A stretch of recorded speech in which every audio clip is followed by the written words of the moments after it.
Hi, I'm Tracy Burns, and this is Fox Extra. So vacation, a chance to relax, get out of the office. However, many people traveling are really vulnerable to identity theft, especially if their phone, ID, credit cards, you name it, are stolen. That could totally ruin the whole trip.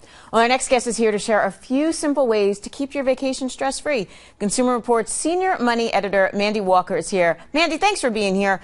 Isn't part of the problem that we bring just too darn much with us when we go on vacation? We do, and you're not really thinking about that when you're planning. I always pack too much, for one thing. Yeah. But you're not thinking about going through your wallet at the same time and taking out the extra credit cards, taking out your debit card. Your credit card offers more fraud protection, so you probably just need one credit card. Take out that debit card. The recent survey found that a lot of people take their Social Security cards with them when you travel. Don't do that.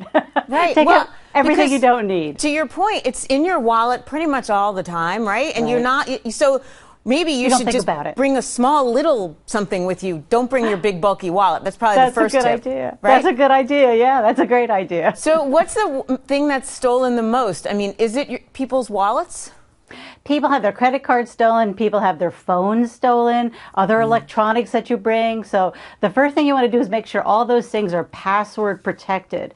Another great thing to do before you leave is call your bank, the one that issues the credit card that you're bringing, and tell them you're going to be traveling and where you're going to be traveling. That way, if there's a charge made from another country, they'll know it's not you and they can let you know right away. Yeah, that's a great tip, and it's one I often forget to do because once your stuff is stolen, you become a victim then of identity theft, right? Well, you can be. Now, the actual identity theft is when somebody actually uses your identity to open new accounts. What's often called identity theft is what happens most of the time, about 85% of the time. And that's what people say, take your credit card, and they use your credit card number to make purchases. Okay, so aside from not taking the big bulky wallet, what are some good tips to protect yourself against this kind of stuff while traveling?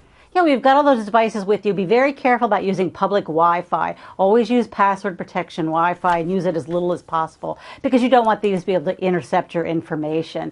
Then there are things you can do when you get back. Oh, and while you're gone, don't post on social media so people know where you are and that you're not home. And I think parents have to tell their kids this because the kids are the ones that say, "Ooh, look at me, I'm on the beach in Barbados." Right. They're on their phones right. all the time. And the next thing you know, the house is robbed. You know? Exactly, and that can have a lot of your personal information again in the hands of crooks, so you don't want that to happen. Right. Okay, so if, God forbid, this does happen while you're away, what should you do?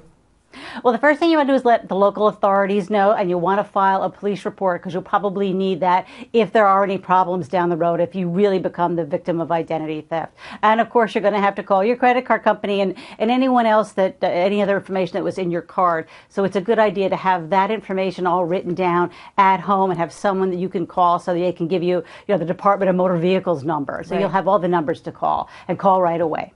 And use the hotel safe, right? I love the hotel safe. The hotel safe is a great idea, and make sure you actually put in a code and lock it all up. And remember it, because I've done that too. Put a code in and forgot. Those are all great tips. Mandy, thank you so much for sharing with us. Sure, my pleasure. All right, for more information on how to avoid travel theft, go to consumerreports.com. Thanks for watching Fox Extra. I'm Tracy Burns.